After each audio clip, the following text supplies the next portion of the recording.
Yang saya maksud tuh upacara itu kan harusnya kan hikmat. Oh iya, yang upacara iya. Di upacara kenegara kan tujuh merayakan hari kemerdekaan itu kan hikmat dengan wibawanya kan. Karena hampir tamu itu kan tamu negara, seluruh kedutaan kan diundang. Seluruh mantan presiden semua diundang. Pejabat-pejabat. Tapi ada sinyal lain, Bib, di samping acara tuh harus hikmat ini. Lagunya lagu yang dikembangkan tuh rungkat.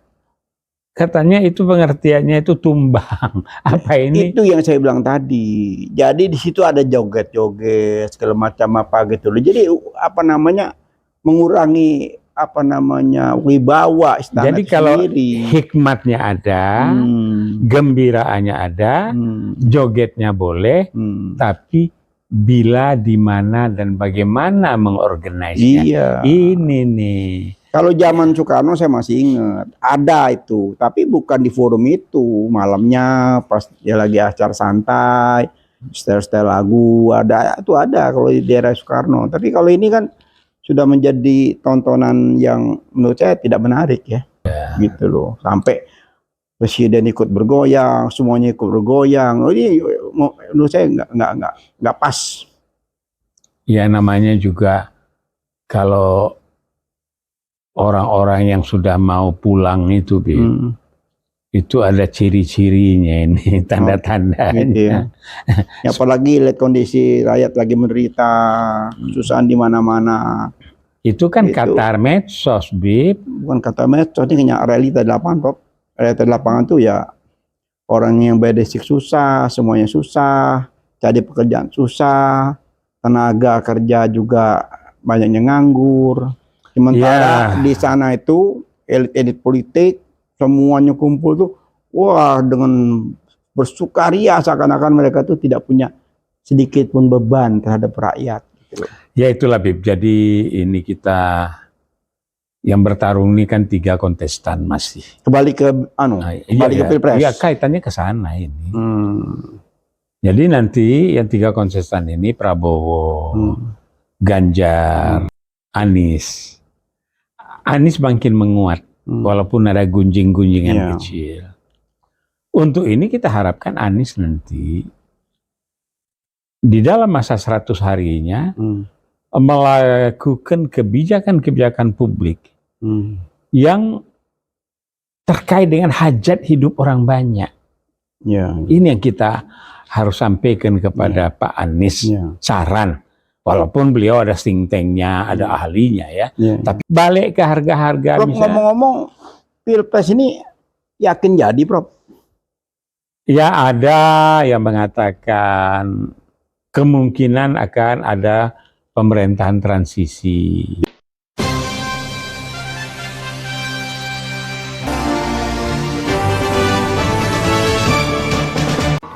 Jangan lupa ya di subscribe, like, comment, share, dan tekan tombol loncengnya. Assalamualaikum warahmatullahi wabarakatuh. Waalaikumsalam warahmatullahi wabarakatuh. Prof Abbas Taha, apa kabar? Ya, alhamdulillah sehat, Bi. Alhamdulillah bil'afiyah ya. Jumpa lagi di Bisik-Bisik Kenegaraan. Bisik-bisik kenegaraan. Ya, menjelang penetapan capres banyak bisik-bisik.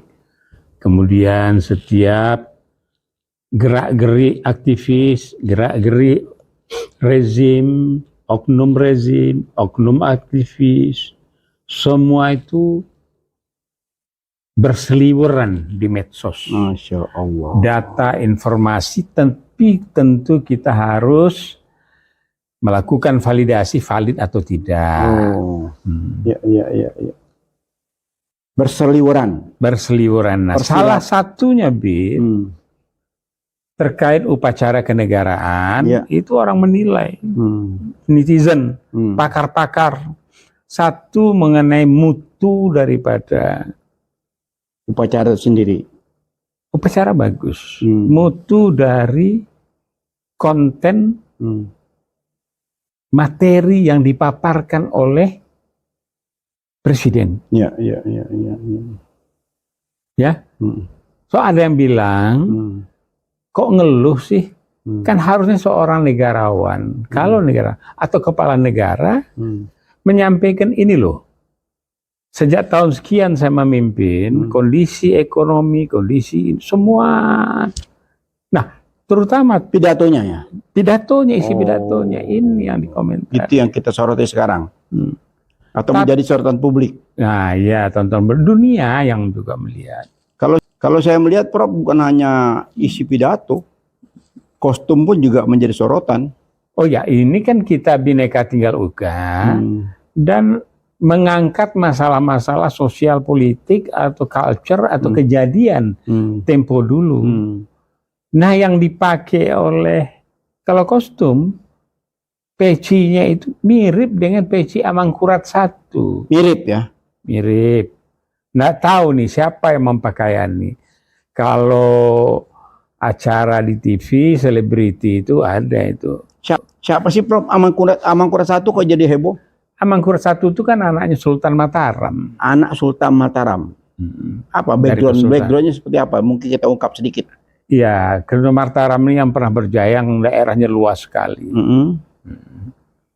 Dan sulit bagi Belanda dulu untuk mengontrolnya.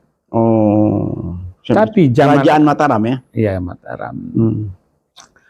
Nah, Amangkurat I ini kalau tidak salah itu dia mulai memerintah tahun 1646 dinobatkan. 1646. Ya, sebagai jauh sebelum kemerdekaan. Susuhunan dan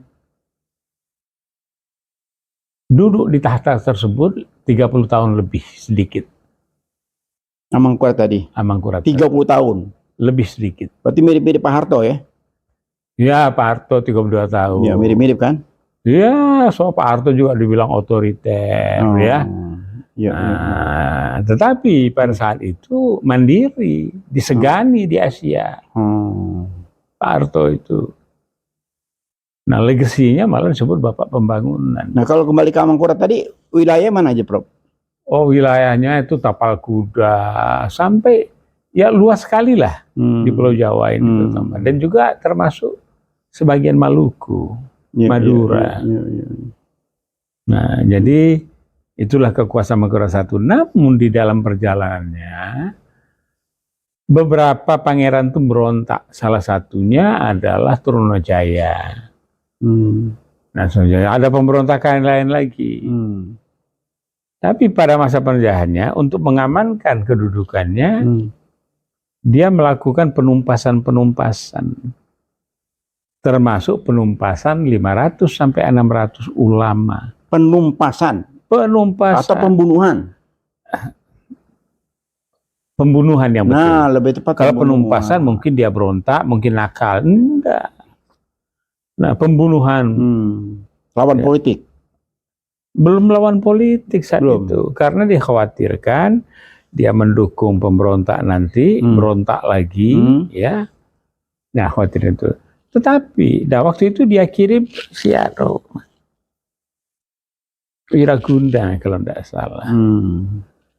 Nah, di sana itu tokoh, ya, Trunajaya itu ada Pangeran Alit. Marah dia, nyerbu dia ke Mataram. Tidak hanya itu, mertuanya pun juga ikut dibunuh dan keluarganya. Nah, itulah dalam sejarah bangsa ini dulu, ya. Tapi kemudian ada lagi yang juga membantai habis-habisan. Itu pada saat pendudukan Belanda, itu RMS, ya, di Sulawesi. Nah, itu penjajah yang ya, Westerling itu. Ya, Westerling. Itu lain cerita lagi kan? Lain cerita. Jadi sekarang cuma saja kok bisa-bisanya beliau milih itu atau ada yang mendesain. Kan kalau kostum itu kan biasanya kan sudah semacam tradisi ya. Iya, tradisi ya. Cuma kan biasanya kalau pakaian Jawa itu yang umum dia pakai, yaitu Kesultanan Jogja. Yang sering muncul itu. Nah, tapi rupanya ini enggak. Yang dipakai kan mirip loh, Beb, tanda kutip, Amangkurat I. Nah, orang mendalami sopo sih Amangkurat I. Nah, itulah tadi Amangkurat I ini dalam pemerintahan kuasanya sempat melakukan pembunuhan yang cukup besar terhadap ulama. Jadi dulu pun juga pembunuhan ulama ini sudah ada.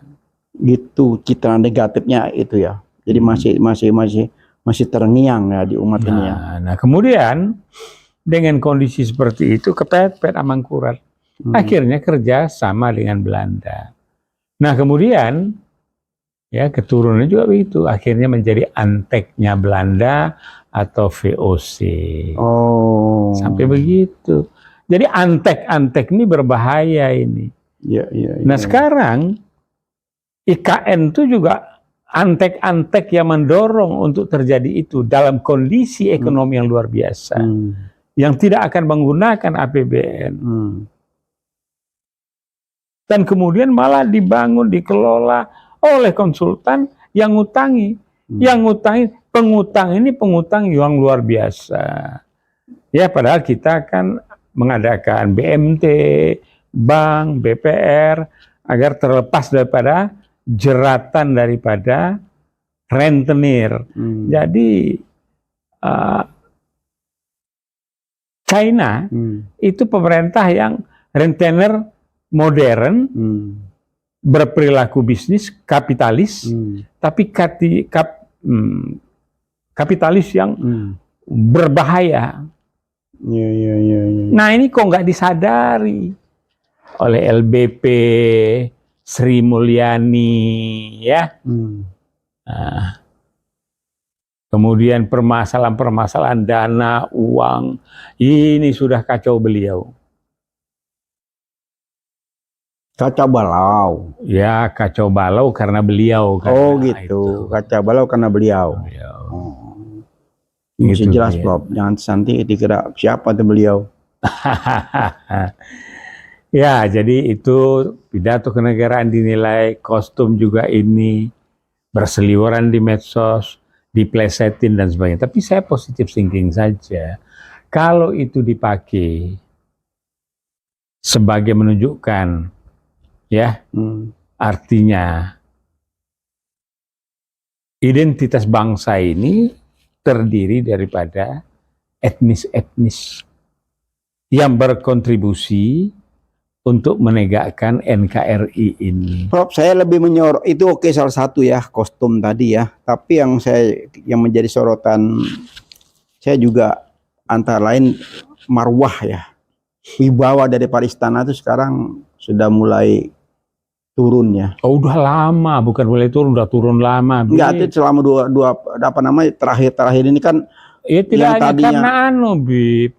Karena banyak lembaga-lembaga hukum itu dijadikan alat oleh Pak Joko Widodo, kata seliweran di medsos. Ya, yang saya maksud tuh upacara itu kan harusnya kan hikmat. Oh iya, yang upacara iya. Di upacara negara kan merayakan hari kemerdekaan itu kan hikmat dengan wibawanya kan. Karena hampir tamu itu kan tamu negara, seluruh kedutaan kan diundang. Seluruh mantan presiden semua diundang, pejabat-pejabat. Tapi ada sinyal lain, Bib, di samping acara tuh harus hikmat ini. Lagunya lagu yang dikembangkan tuh rungkat. Katanya itu pengertiannya itu tumbang. Apa ini? Itu yang saya bilang tadi. Jadi di situ ada joget-joget segala macam apa gitu loh. Jadi apa namanya mengurangi apa namanya wibawa istana. Jadi kalau sendiri. hikmatnya ada, gembiraannya ada, jogetnya boleh, tapi bila, di mana dan bagaimana mengorganisasinya. Iya. Ini nih. Kalau zaman Soekarno saya masih ingat ada itu, tapi bukan di forum itu. Malamnya pas dia lagi acara santai, setel lagu ada kalau di daerah Soekarno. Tapi kalau ini kan sudah menjadi tontonan yang menurut saya tidak menarik ya. Jadi tidak menarik, jadi semacam konser akhirnya timbul gitu loh. Sampai presiden ikut bergoyang, semuanya ikut bergoyang. Oh, ini menurut saya nggak pas. Ya namanya juga kalau orang-orang yang sudah mau pulang itu, Itu ada ciri-cirinya ini, tanda-tandanya. Gitu ya. Ya, apalagi lihat kondisi rakyat lagi menderita, kesusahan di mana-mana. Itu kan Itu. kata medsos, Bib. Bukan kata medsos, ini hanya realita di lapangan, Prof. Realita di lapangan tuh ya orang yang basic susah, semuanya susah, cari pekerjaan susah, tenaga kerja juga banyak yang nganggur. Sementara di sana itu elit-elit politik semuanya kumpul tuh, wah, dengan bersukaria seakan-akan mereka tuh tidak punya sedikit pun beban terhadap rakyat. Gitu. Ya itulah, Bib. Jadi ini kita yang bertarung ini kan 3 kontestan masih. Kembali ke kembali ke Pilpres. Iya, kaitannya ke sana ini. Jadi nanti yang 3 kontestan ini Prabowo, Ganjar, Anies. Anies makin menguat. Walaupun ada gunjing-gunjingan kecil. Untuk ini kita harapkan Anies nanti di dalam masa 100 harinya melakukan kebijakan-kebijakan publik yang terkait dengan hajat hidup orang banyak. Ini yang kita harus sampaikan kepada Pak Anies, saran. Walaupun beliau ada think tank-nya, ada ahlinya ya. Tapi kita yang merasakan ini dari lapangan, nggak usah pakai naskah akademik lah, Bib. Udah merasa kok LPG makin mahal. Ya. Banyak sekali ya. Bensin susah diperoleh dan naik terus. Listrik naik terus. Ya paling enggak beras juga impor terus. 4 ini aja deh komoditi itu balik ke harga-harga. Ngomong-ngomong, Pilpres ini yakin jadi, Prof? Ya ada yang mengatakan kemungkinan akan ada pemerintahan transisi. Itu kalau saya lihat ini di apa namanya ya berseliweran tadi ya, macam-macam cerita nih, gitu loh. Jadi timbul pengen tanya, Prof, gimana perkembangan terkini? Ya bisa terjadi, apapun bisa terjadi waktu dekat ini. Salah satu lagi itu artinya lembaga hukum kemarin ini membuat blunder besar. Serombongan petinggi-petinggi, mantan petinggi Republik, bersama tokoh-tokoh tua dan muda, mereka berbondong-bondong ke KPK. Tapi gak diladeni. Siapa aja, Prof? Ya, Prof Amin Rais. Oh ya? Bos saya tuh. Ya, kemudian Legend Soeharto.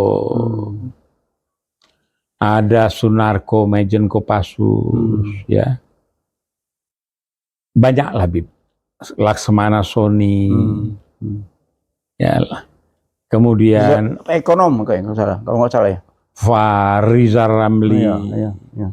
Ya, jadi ini aktivis 80-an, 90-an. Marwan Batubara juga kayaknya ada juga ya. Kedengarannya ikut. Nah, cuma yang anem-anem nih, yang mau ya udah mulai ada yang gempor-gempor lah, Bib. Udah tua-tua. Tapi nggak terima katanya. Nggak diterima katanya. Apa nggak ada kulon sebelumnya atau gimana, Prof? Iya begini.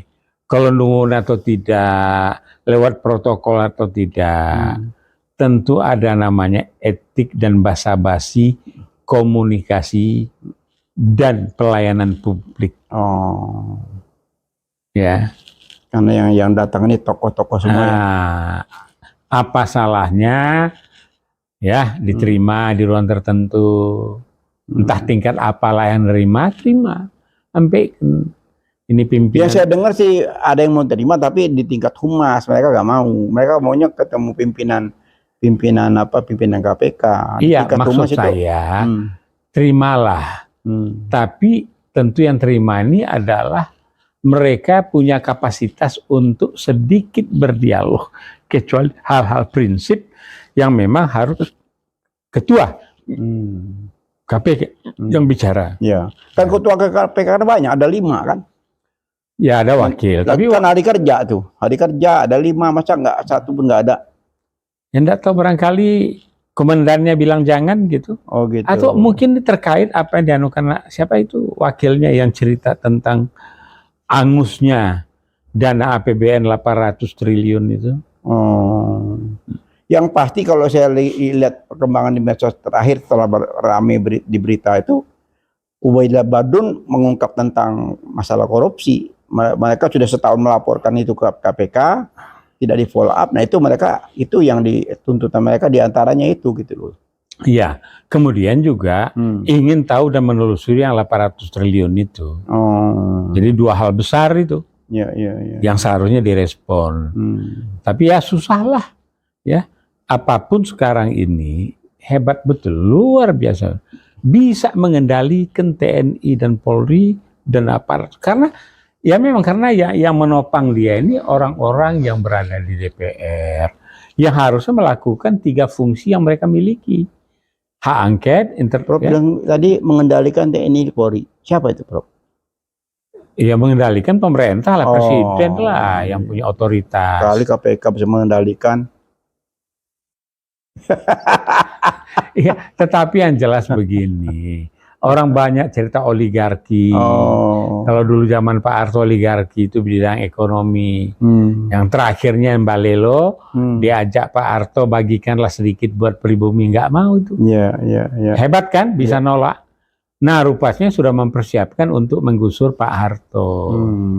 Ya, nah sekarang tidak hanya di ekonomi, di politik kan mereka tembus, ya. Bisa menempatkan ya pejabat yang bukan pribumi, bukan warga negara di BUMN. Nah kemudian hebatnya lagi ya itu ada perkara ya itu Sanusi, Taspen Dirut, heboh sama istrinya. Ada Simanjuntak, itu yang lawyer, ya kasusnya Sambo, ya. Itu malah sekarang dia yang diadukan. Yang dilaporkan. Begitu dunia ini. Cuma yang diaduin dia saja. Mestinya juga kliennya dong. Kan dia dapat data dari kliennya. Ini logika saja. Saya bukan ahli hukum. Karena Islam mengatakan ada sesuatu hal serahkanlah pada ahlinya. Kalau tidak tentulah kehancuran. Nah ini. Terkait hukum Prof ya. Jadi beberapa jam yang lalu ya, hitung jam masih ya. Jadi ada semacam keputusan ya, Kejaksaan Agung bahwa perkara-perkara yang tersangkut menjelang Pilpres 2024 itu tidak semacam nanti akan baru dibuatkan sprindiknya setelah pemilu. Ya tentu Bib.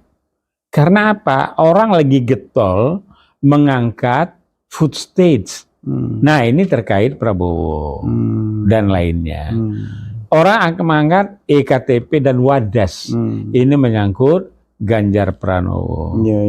Orang mengangkat masalah Anies, nggak ketemu yang diangkat-angkat, makin diangkat makin didalami, maka ribon, kick balik, yang menyorongkan ini yang kena. Maka tingkat kecerdasan politik, nah ini kecerdasan politik, rezim hukum, ya maka bermainlah dia di kebijakan, kecerdasan politik hukum kan, dalam bidang hukum. Kan kecerdasan politik itu menyangkut seluruh aspek. Maka dalam bidang hukum, supaya jalan ini, tokoh-tokoh ini nggak ada yang mengganggu nanti, sampai capres dan ini, maka diterbitkanlah oleh Kejagung ketentuan yang demikian. Aman deh. Ya enggak? Keren banget ya. Oh keren. Jadi begini, itu oligarki itu sangat cerdas. Masya Allah. Yusuf Anandi aja dulu belum banyak oligarkinya, bermain di CSIS, bisa bikin buku yang sebagian besar terpakai oleh pemerintahan lalu. Nah, di mana di dalam lembar-lembar pertama itu Islam penghambat pembangunan. Iya, jadi kalau kita lihat peta politik ini semakin hari semakin semakin menajam ya. Dan kayaknya lembaga-lembaga ini tidak ada henti-hentinya ya. Ya, tidak ada henti-hentinya dikerjain, tidak Dikerjain henti-hentinya apa? ngerjain. Dikerjain apa mengerjain? Mengerjain akibat adanya cawe-cawe. Oh, balik lagi Tapi cawe-cawe. ini hebat, Dayak apa betul itu? Nggak tahu hoax, saya sudah cek beberapa, bukan hoax katanya. Kasihan juga gitu. Brimob, ya itu dilawan sama ya grup Dayak itu. Oh, itu ada di mana-mana tuh, ada beberapa. Selalu ada macam ya masalah-masalah di daerah tuh ya. Ini mungkin kecemburuan sosial ya yang begitu meluas ya dampaknya. Ya kalau soal cemburu itu kan banyak, cemburu berkasih, cemburu beristri, bersuami, ya toh. Nah ini juga barangkali kan? Ya enggak, yang lalu mengenai Sanusi, Taspen tuh juga awalnya masalah cemburu juga barangkali. Dia buka itu uang 300T untuk memenangkan satu capres, kan itu isunya. Dicomot dari Simanjuntak itu. Jadi comot mencomot. Nah, tapi sudah diputuskan enak. Ada remisi 1, remisi 2, remisi 3, remisi 4. Selesai deh. Paling tinggal setahun. belum proses Pak? Enggak, yang Sambo. Oh, yang Sambonya. Bu Mega ngamuk tuh.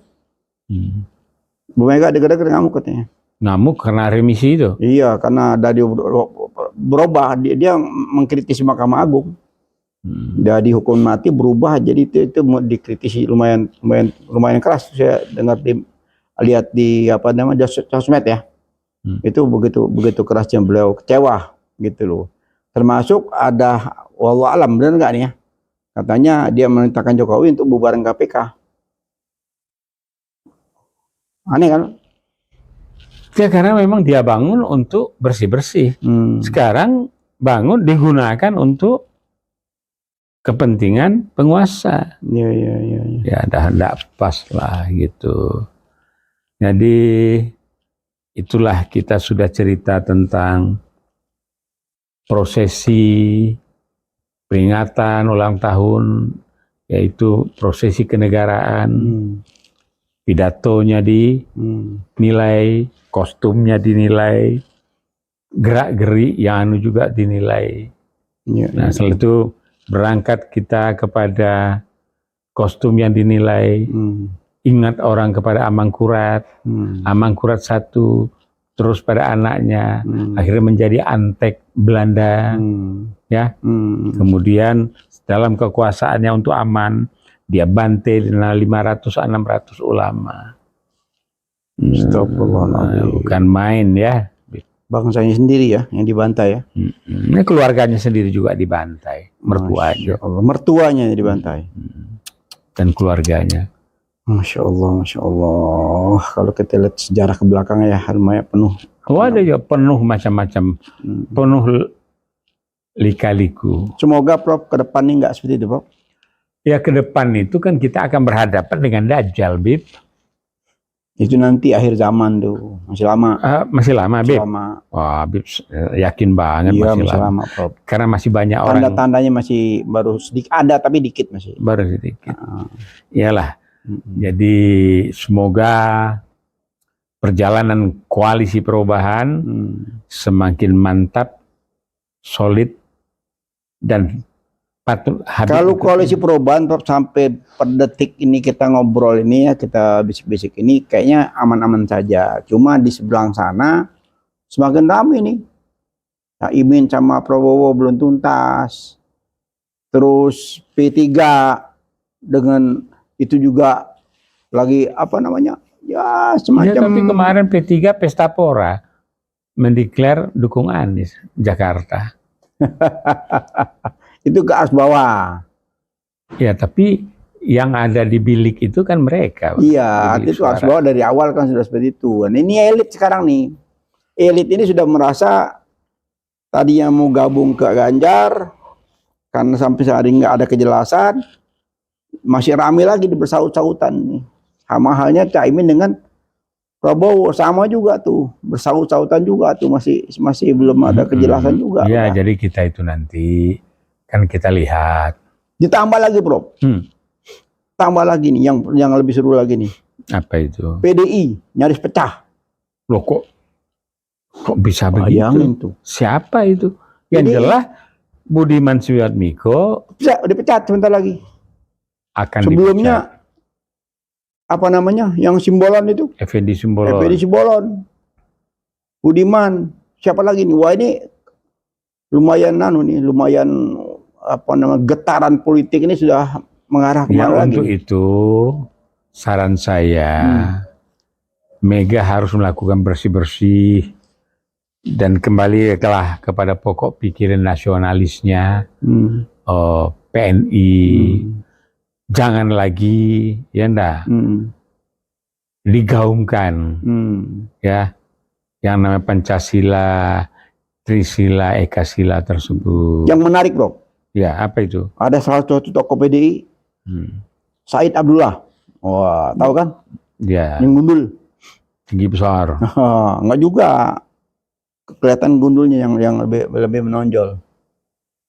Kemungkinan mau dukung Anies katanya. Gitu. Ada wacana mau dukung Anies. Wah, saya juga sempat. Wah, hebat juga nih. Kalau sampai PDI dukung Anies gimana, Pak? Ya, kalau PDI Gunung Anies, ya semoga Allah terima taubatan mereka. Ya karena kan namanya politik kan. Politik. Ya karena berseteru dengan Jokowi yang tidak selesai-selesai, ya harus mau nggak mau kan mesti cari kawan kan. Ya. Tidak ada pilihan lain ya, kecuali cari kawan baru kan. Ya. Kawan lama tinggal, jadi kawan baru. Ya namanya politik kan begitu. Ya, Prof. Ya, tapi ada yang namanya prinsip di dalam berpolitik. Jadi kalau dalam Islam itu, dalam saksiyah, kalau memilih presiden, betul. Tidak hanya seorang muslim, tapi harus seorang mukmin. Nah, itu kalau Masyumi nggak bisa ditawar. Tetapi di antara itu adalah yang paling kecil mudaratnya kalau tidak ada yang memenuhi syarat istimewa gitu. Iya. Gimana? Apa, Bib? Ya, apa yakin dengan elit sekarang ini akan taat dengan apa namanya yang manfaat dan mudarat tadi itu kan, kalau kita lihat yang sekarang kan kepentingan yang abadi kan. Semua itu kepentingan. Yang mudarat dan sedikit banyak juga kepentingan. Kepentingan untuk membangun baldatun taibatun ghafurun rahim. Ya tegaknya keadilan, terjadinya pemerataan, ya enggak? Akses keuangan dan perbankan, kemiskinan makin kecil, ya. Nah, dengan demikian maka bangunlah jiwanya, bangunlah badannya untuk Indonesia, karena bumi pertiwi sedang dizolimi, sedang sakit. Bumi pertiwi. Secara physically, penggundulan hutan yang luar biasa. Kemudian ya enggak, kebun ilegal, sawit dan sebagainya. Itu kan bumi pertiwi. Nah, jadi untuk itu kita harus mendorong penguatan para relawan, ya, koalisi 3 partai pengusung itu harus betul-betul bermain cantik dan cerdas. Karena ini tinggal menghitung hari, Bib. 19 Oktober ya. Kalau koalisi perubahan, Prof, kayaknya sudah apa namanya solid, sudah mantap ya, dukungan terus mengalir. Ini yang saya lihat ya. Tapi kalau yang di sebelah sana itu memang sampai sekarang ini walaupun usahanya sampai luar biasa, tapi sampai detik ini tuh belum ada satu apa namanya semacam deal yang sudah yang clear sampai hari ini. Kalau saya kan begini, Bib. Kalau untuk PDIP, ya kalau Ganjar Pranowo itu tinggal menunggu hari. Apakah dia dapat Puan sebagai wakil atau dia sebagai wakil Puan presidennya? Kalau saya malah nggak ke situ, nggak mungkin dong masa satu apa namanya sama-sama satu partai. Lo boleh-boleh saja, mau memenuhi kok, ada larangan tidak? Memang ada larangan, tapi kalkulasi politiknya kan satu hal yang impossible, Prof. Ya, kalau dia sudah naik, yang lain kan merapat. Kan proses pencalonan pilpres ini kan memikirkan menang kalah, Prof. Bukan asal bertanding, bukan asal Kalau mikir kompetisi. menang kalah, ya enggak. Ya tentunya Puan melihat sesuai dengan cawe-cawe beliau, ya ujung-ujungnya nanti merapat ke Anies. Itu yang saya lihat, PDIP ini kan sebagai partai terbesar, ya kan? Istilahnya mereka tuh kemarin dia dizolimi katanya, dizolimi oleh beberapa. Sekarang dituduh lagi Prabowo sebagai yang mengganggu ya kemarin tuh. DPD Impera ya. Ini Pak. Nah itu ini politik apa istilahnya? Politik adu domba ya. Wah, ada yang protes. Yang politik adu domba ini kan bukan Prabowo katanya, salah alamat itu. Yang adu domba ini bukan Prabowo. Siapa? Nah, tolong jawab sendiri aja. Barangkali si Malin Kundang barangkali. Jangan Bu, dijawab sendiri aja karena waktu itu bukan belain Prabowo, tapi ada yang punya penyampaian bahwa ini bukan Prabowo yang adu domba. Yang biasa adu domba ini kan sudah tahu siapa ya. Ini yang selalu berhasil ya. Ya, yang paling berhasil tuh adu domba itu di Garut, Beb. Selalu ada pertandingan, domba-domba itu diadu beneran. Tapi adu domba ini, komunitas kelompok dan politik. Nah, pertanyaannya Prof, yang perlu jawab. Apakah mau PDI segitu besar mau diadu domba? Apakah bisa diadu domba? Ya sekarang mau adu domba sama siapa? Loh, sekarang antara pendukung Ganjar dengan pendukung Prabowo ini kan yang jadi ramai sekarang. Iya, tapi itu tidak bisa dihindari. Namanya juga kompetisi untuk memenangkan capres. Nah, yang jadi repot itu gerbong PDI yang segitu besar. Ini yang mulai pecah belah nih. Ini yang jadi masalah. Nah, itu yang saya bilang waktu itu. Karena walaupun Pak Jokowi kanan kiri oke, tapi dia lebih senang dengan Prabowo sepertinya. Karena itu loyalis Pak Jokowi yang lagi kos di PDIP, dia cabut kosnya, pindah dia ke sini. Nah, terkaget-kaget Bu Mega sehingga murka beliau. Jadi kalau gitu boleh kita bilang nih senjata makan tuan nih, Bro. Yang tadinya tuh di luar pecah belah berhasil, sekarang masuk ke dalam pecah belah. Saya nggak? Iya, tapi nggak belah-belah amat karena Megawati masih powerful dalam mengendalikan partainya. Karena di situ ada Soekarnois yang dulu. Jadi nggak belah-belah amat. Aman. Okay. Cuma dia tinggal bersih-bersih. Effendi Simbolon, Daliano, Jatmiko, cepet dia sebelum dipecat dia udah mundur duluan. Oke. Nah, kemudian siapa lagi kan begitu. Nanti banyak yang nyusul, Pak. Ada aja yang nyusul ngantri ini. 1, 2, 3 terus ngantri kelihatannya. Kalau ini terjadi terus-terusan, kan dapat juga ya? Enggak. Makin seru di politik. Makin seru. Masya Allah. Oke, Bib, hari sudah makin sore. Bisik-bisik masih belum cukup. Bisik-bisik. Kita lanjutkan dengan episode berikutnya gitu. Ya, kira-kira begitulah kita cari waktu yang tepat. Kelihatan hari ini Prof kurang semangat nih. Iya, karena begini, letih tadi harus ada ngikuti sidang untuk pasca sarjana, kemudian siap-siap besok mau ke Brebes. Nah, jadi Brebes itu kan kira-kira 3-4 jam perjalanan. Di berangkat. Ya, saya tadi sebetulnya mau mendalami lagi, Prof. Banyak yang saya mau dalami lagi. Iya, nanti kita dalamin, Bit. Saya juga buka catatan. Iya, enggak. Mengenai APBN perlu kita Ubaidillah CS perlu. Komentar Marwan Batubara perlu didalami. Kemudian pernyataan daripada wakil KPK mengenai 800 triliun. Hangus APBN itu perlu didalami. Dan ini akan banyak PR nanti Pak Anies. Tapi insya Allah Pak Anies akan dibantu oleh para pakar, praktisi dan juga loyalis yang mereka itu tidak berebut jabatan. Iya. Jadi ke depan kita akan bahas lagi isu terkini ya. Nah, isu terkini Tentang perseteruan antar Mega dan Jokowi ya. nggak Mega Jokowi, Jokowi Dodo. Jokowi Dodo. Iya, saya suka lupa tuh. Oke. Biasa Prof suka lupa. Sekarang saya lupa juga nih.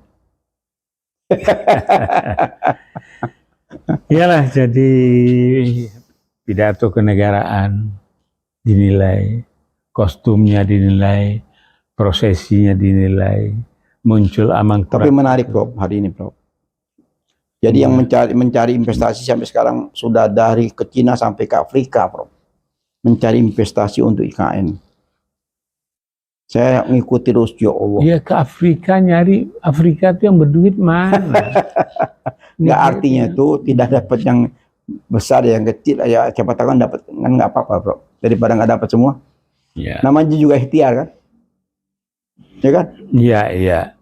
Andaikan Allahyarham Muhammad Nasir hidup, datang utusan Jokowi ke beliau untuk bantu negara, keluar kata BLC-nya itu. Nah dulu kan, ya zamannya Pak Harto, ya ada berbagai begitu jalan juga. Ya begitulah Bib, sekarang kita... Jadi mungkin gini Prof ya, untuk menyelamatkan bangsa dan negara ini dari keterpurukan ekonomi ya, kita butuh semacam dana segar ya. Dana segar ya, tapi itu baru bisa masuk, baru bisa datang apabila gonjang-ganjing politik ini sudah redam. Kalau gonjang-ganjing politik seperti ini satu hal yang mustahil, Bro. Insya Allah, Bib, kalau Anies jadi presiden, walaupun sebelum jadi, kalau gonjang-ganjing ini sudah redam, mungkin nggak lagi. Nah ini kan gonjang-ganjing ini semakin hari semakin parah. Soalnya begini, investor tuh nggak percaya sama rezim ini. Itu yang saya maksud. Itu yang saya maksud. Selama gonjang-ganjing ini masih seperti ini, maka kecuali tadi yang seperti kita bisik-bisikin kemarin, ada semacam musyawarah mufakat. Cobalah untuk kepentingan itu. Berani sekali dia memainkan masalah-masalah hukum. Ya. Demi pengembangan dinasti, maka diusulkanlah 35 tahun agar Gibran bisa masuk gandeng sama Prabowo. Hari ini mulai sidang tuh. Udah mulai hari ini di sidang. Oh, Rocky Gerung. Bukan, Rocky Gerung juga sidang tapi Rocky-nya nggak datang. Terus yang hari ini juga ada sidang di MK itu tentang usia, tentang usia, nggak tahu kapan putusnya. Ya, kalau saya bikin lolos lah. Nggak apa-apa, Prof. Biarin, Prof. Jadi udah kepalang kalau FK itu namanya kepalang basah. Ya nggak apa-apa, kan sudah saya bilang. Sekarang konveksi baju orange di Jawa Barat tuh begini semua menunggu. Karena begitu terjadi rezim. Anies Baswedan tidak akan mengejar mereka kok. Mereka yang datang ngaku.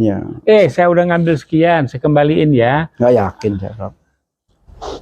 Nggak yakin. Kecuali ada semacam amnesti, ada pengampunan, diumumkan ada pengampunan amnesti.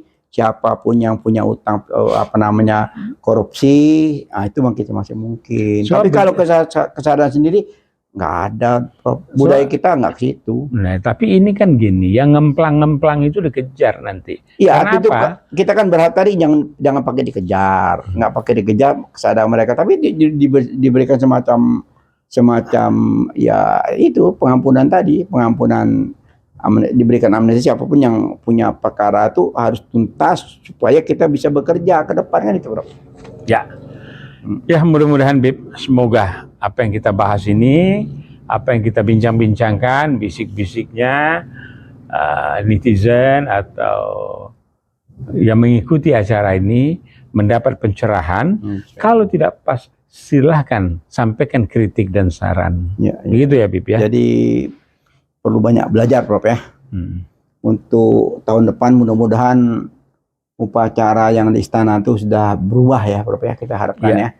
Tidak lagi seperti ini, tidak seperti sekarang ini yang banyak apa namanya kritik sana sini ya, yang sifatnya yang membangun ya, membangun karena kita bangga dengan bangsa dan negara ini. Baiklah, bisik-bisik kenegaraan ini kita akhiri dengan wabillahi taufik wal hidayah. Wassalamualaikum warahmatullahi wabarakatuh. Prof, makasih banyak Prof. Waktunya, Sama-sama. Prof. Ya.